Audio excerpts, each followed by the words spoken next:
अपने घरों पे बहुत अच्छे होंगे, अपना ध्यान रख रहे होंगे class. So third class, all of you open up your EVS book. EVS book निकालो, take out page number 107, chapter number 19, clothes and textile. ठीक है क्लास, क्लोथ्स एंड टेक्सटाइल आप लोग ओपन करें अपनी अपनी बुक्स में। तो ये आपका लास्ट चैप्टर है एसए 2 का, क्लोथ्स एंड टेक्सटाइल में। इसमें हम पढ़ेंगे कि कौन सी फैक्ट्री में कहाँ पर कैसे क्लोथ्स बनते हैं और इसकी कौन कौन सी टेक्सटाइल है, कैसे जो कपड़े हम पहनते हैं वो कैसे बनते हैं, कैसे हमारे तक पहुँचते हैं, ये सब चीज़ें हम कहाँ पढ़ेंगे, क्लोथ्स एंड टेक्सटाइल्स में पढ़ेंगे।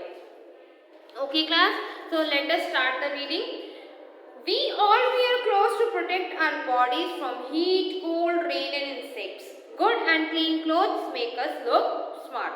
हम जो कपड़े पहनते हैं, we wear clothes, हम जो कपड़े पहनते हैं अपने आप को प्रोटेक्ट करने के लिए पहनते हैं। We wear clothes to protect our body, हम अपनी बॉडी को प्रोटेक्ट करते हैं किन किन चीज़ों से, फ्रॉम हीट से, कोल्ड से, रेन से, इंसेक्ट से, मतलब गर्मी से, सर्दी से, बारिश से और कीड़े मकोड़ों से। गुड एंड क्लीन क्लोथ्स मतलब साफ सुथरे और बहुत सुंदर क्लोथ्स हमें स्मार्ट बनाते हैं। Good and clean clothes make us look smart मतलब सुंदर और साफ सुथरे और सुंदर कपड़े हमें क्या बनाते हैं, स्मार्ट बनाते हैं। Do you know early man covered himself with leaves and bark of trees. He also used animal to cover himself. पुराने के टाइम पे जब अर्ली मैन थे, जब जस्ट मतलब मैन का मतलब जो थे बंदर से ह्यूमन बीइंग बनने स्टार्ट ही हुए थे, तो उस टाइम पे लोग क्या पहनते थे, उस टाइम पे वो लोग लीव्स मतलब पत्तियों से और पेड़ों की डालों से, पत्तियों से अपने शरीर को ढकते थे, क्योंकि उस टाइम कोई भी क्लॉथ नहीं होते थे और वो इवन एनिमल्स की स्किन भी वियर करते थे अपने शरीर को ढकने के लिए।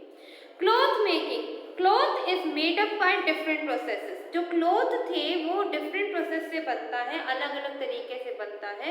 The process by which cloth is made up on handlooms और power looms is called weaving. जो प्रोसेस क्लॉथ को बनाने में लगता है उसको वो इज मेड ऑन, वो हैंडलूम पे होता है या पावर लूम पे होता है और उसको बोलते हैं वीविंग। सबसे पहले जो आपके क्लॉथ का स्टफ होता है, जैसे लाइक कॉटन बॉल्स होते हैं, मतलब जो कॉटन होती है उसका प्लांट होता है, ठीक है। उस प्लांट में से कॉटन को लिया जाता है, इकट्ठा करके उसको वीव किया जाता है, मतलब उस कॉटन को बुना जाता है। उस कॉटन को बुनने के बाद आपका कपड़ा बनता है, कपड़ा बनने के बाद उसका क्या होता है, फिर वो कटिंग होके अलग अलग स्टफ में डिवाइड होता है। तो क्लॉथ मेकिंग क्या है, cloth is made up of different process. जो क्लॉथ है वो अलग अलग प्रोसेस से बनता है। द प्रोसेसेस, जो प्रोसेसेस है मतलब जो उसका तरीका है, bye which cloth is made, जिससे वो क्लॉथ बनेगा, ऑन हैंडलूम पे होगा या पावर लूम्स पे होगा, उसको क्या बोलते हैं हम, वीविंग। नेक्स्ट है knitting. Knitting is done on knitting machine. Knitting क्या है, जो दो सिलाइयों से निटिंग करते हैं, कपड़े बुनते हैं, जैसे कि वुलन्स का टाइम में आप देखते हो आपकी दादी नानी आपको बुन के देती है, तो उसको क्या बोलते हैं, knitting. Knitting is done on the knitting machine. Knitting किस पे डन होती है, निटिंग मशीन पे होती है। At home knitting needles are used to knit woollen, और घर पे हम इसको निट करके मतलब बुन के एक स्वेटर्स को प्रिपेयर करते हैं। नेक्स्ट है textile. A textile is a material that has been woven from yarn. जो टेक्सटाइल होता है वह मटेरियल आता है, कच्चा माल आता है, उसके बाद उसको वूव करते हैं, मतलब उसको बुनते हैं। बुनने के बाद मतलब पहले यार्न आता है, मतलब has been woven from yarn, पहले यार्न आता है, कच्चा माल आता है, उस यार्न को वूव करते हैं, फिर वो एक कपड़े के रूप में आता है। Textile and woven printed embroidered with different design. जो टेक्सटाइल है उसमें वूव होता है मतलब बुना जाता है, प्रिंट होता है, एम्ब्रॉयडरी होती है डिफरेंट डिफरेंट डिजाइन से। नेक्स्ट है डाई। डाइंग क्या है, the fabrics can be died using natural synthetic die. हमारे कपड़े डाई होते हैं। अब जैसे मैंने भी एक कुर्ता डाला हुआ है, इसका कलर है रेड, तो ये रेड कलर इस पे कैसे आया, नेचुरल कलर तो होगा नहीं, इसको भी डाई करा होगा। तो डाई का मतलब जो फैब्रिक है, जो आपका कपड़ा होता है उसको डाई करा जाता है यूज करने के पहले, या तो नेचुरल तरीके से उसको डाई करा जाता है या सिंथेटिक कलर डाल के उनको डाई करा जाता है। Tie and dye is a method used in Rajasthan to tie clothes and dye them. मतलब जो राजस्थान में ये सबसे ज्यादा मेथड होता है कि कपड़ों को टाई करके मतलब बांध के उनको डाई करा जाता है, उसके बाद उनको डाई होने के बाद उनको ओपन करके सुखाया जाता है। This method produces beautiful patterns, it is also called bandhani. और ये देखो ये बंद करके जो मतलब टाई करके मतलब जो उनमें नॉट्स बना बना के उनको टाई करा जाता है, उसके बाद जब उनको ओपन करते हैं उसमें पैटर्न आ जाता है, उसको क्या बोलते हैं, बंधनी। ठीक है क्लास। उसके बाद है कलमकारी। कलम मीन्स पेन, कलम का मतलब क्या होता है, pen. It involves painting of design on fabric with special pen. और कलम से मतलब कुछ स्पेशल पेन होते हैं जिससे हम एम्ब्रॉयडरी करते हैं फैब्रिक पे। Bihar is famous for this work, और बिहार में ये कलमकारी बहुत ज़्यादा फेमस है। वहाँ पर मतलब एक कलमकारी क्या होते हैं, एक स्पेशल पेन होता है जो फैब्रिक पे चलता है और फिर उस फैब्रिक को हम यूज़ करते हैं अपनी डे टू डे लाइफ में। नेक्स्ट है block printing. This kind of printing is done by wooden block. Block printing देख रहे हो आपकी पिक्चर में आपको दे रखा है कि वुडन का ब्लॉक है, उससे वो ब्लॉक प्रिंट होता है, मतलब उस पर कोई भी पैटर्न होता है उसको किसी भी कलर में डिप करके उस पर हम प्रिंट करते हैं। मतलब जैसे स्टैम्प होती है, स्टैम्प आपने स्टैम्प पैड पे लगाया फिर उसको स्टैम्प लगाया, तो ब्लॉक प्रिंट भी यही होता है कि वुडन ब्लॉक होता है, उसके अंदर कुछ प्रिंट होता है, उसको किसी भी कलर से प्रिंट करके आप उसको स्टैम्प करोगे। Blocks are dipped into the paint and pressed on the cloth to make beautiful pattern. जो ब्लॉक्स होता है उसको आप क्लॉथ पे प्रिंट करते हो एक अच्छे पैटर्न के लिए। Many bedsheets are decorated by block printing, और बहुत सारी बेडशीट्स भी ब्लॉक प्रिंटिंग के थ्रू मार्केट मतलब ब्लॉक प्रिंटिंग के थ्रू उनको प्रिंट किया जाता है और फिर वो मार्केट में आपके सामने आती है। नेक्स्ट है Phulkari. Phulkari is a kind of embroidery done on cloth using colourful silk thread. Phulkari जो होती है सिल्क के कपड़े पे थ्रेड से मतलब हाथ के थ्रेड से पूरा उसका कढ़ाई करी जाती है। This work is done in Punjab, और ये वर्क कहाँ होता है, आपके पंजाब में होता है।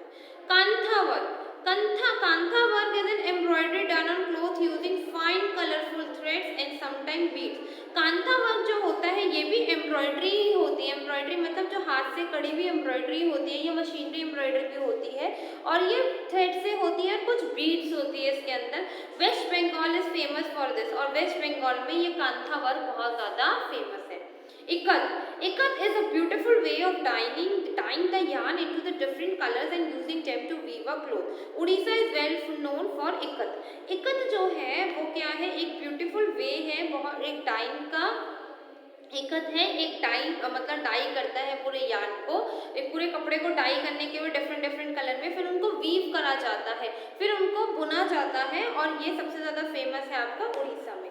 क्लोथ्स वी वेयर, जो क्लोथ्स हम पहनते हैं।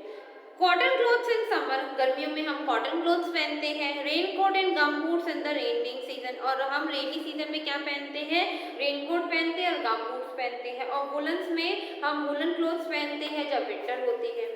We wear different kinds of clothes. Clothes are worn according to the climate of a place, custom and tradition, and the availability of cloth material. मतलब we wear different kinds of clothes. हम अलग अलग तरीके के clothes पहनते हैं, और clothes जो हम पहनते हैं वो हम अपने क्लाइमेट के अकॉर्डिंग, अब जब हमारे मतलब नॉर्थ साइड में दिल्ली, हरियाणा, चंडीगढ़ साइड में, पंजाब साइड में जब गर्मी होती है तो हम कॉटन क्लोथ्स पहनते हैं, जब विंटर्स होती है हम विंटर पहनते हैं, जब रेनी सीजन होता है तो उसके अकॉर्डिंग क्लोथ्स पहनते हैं। तो अकॉर्डिंग टू सीजन हम अपने क्लोथ्स को वियर करते हैं।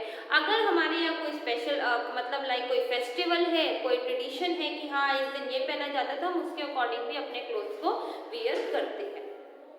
अब वुमेन की ड्रेसेस के बारे में पढ़ते हैं, dresses of women. We wear clothes to look attractive, हम कपड़े पहनते हैं अट्रैक्टिव दिखने के लिए। We wear special clothes on special occasions, और हम स्पेशल कपड़े पहनते हैं स्पेशल ओकेजन्स पे। The most common dress for women in our country is a sari, और वुमेन के लिए जो सबसे कॉमन है, सबसे मतलब जो आम चीज़ है लड़कियां पहनती हैं या वुमेन पहनती है वो होता है sari. But it won't different in different state, but इसको अलग अलग स्टाइल में अलग अलग स्टेट्स में पहना जाता है। लाइक देखो, वुमेन वियर सलवार कमीज इन पंजाब, पंजाब में सलवार और कमीज पहनी जाती है। Himachali women wear pheran over their cloth, और हिमाचली जो वुमेन होती है वो पिरहान पहनती है, एक पूरा उनका रेड कलर का होता है और उसमें वो अपनी सिल्वर की पूरी ज्वेलरी डालती है। In Assam women wear mekhela and chadar, और असम में वुमेन पहनती है मेखला और चादर, और राजस्थान में वुमेन पहनती है लहंगा चोली विद ओढ़नी। तो अलग अलग स्टेट में अलग अलग कपड़े वियर करे जाते हैं। Do you know bakhu is a long skirt worn by the women in Sikkim.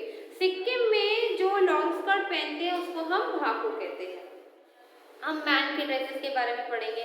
Man also wear different types of dresses. In Kashmir man wear pheran salwar with a cap. Kashmir में मैन लोग कपड़े पहनते हैं, फिरहान मैन पहनते हैं भी, फिरहान पहनते हैं और सलवार पहनते हैं विद अ कैप, मतलब नीचे सलवार होती है, ऊपर उनका कुर्ता होता है और ऊपर उनके सर पे क्या होता है, कैप होती है। इन उत्तर प्रदेश मैन वियर धोती कुर्ता। उत्तर प्रदेश में लोग धोती कुर्ता पहनते हैं।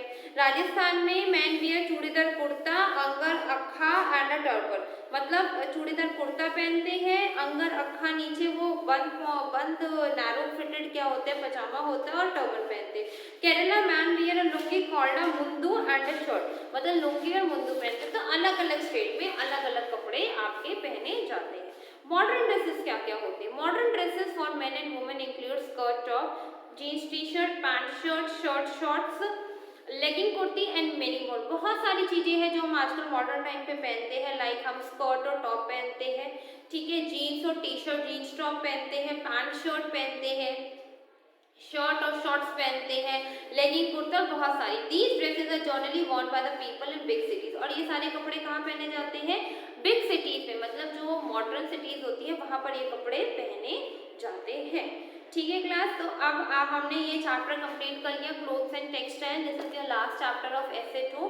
अब आपका यहाँ से आपका ईवीएस का चैप्टर फिनिश होता है क्लास। ईवीएस के आपके सारे SA2 के चैप्टर्स फिनिश होते हैं। आप लोग यहाँ तक रीड करिएगा और एक दो दिन में आपको इस चैप्टर की PDF भी मिल जाएगी। So class, all of you read it till here.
So class, I hope you all are understood till here। आप लोगों को यहाँ तक अच्छे से चैप्टर समझ में आया होगा। Thank you class, take care, bye bye.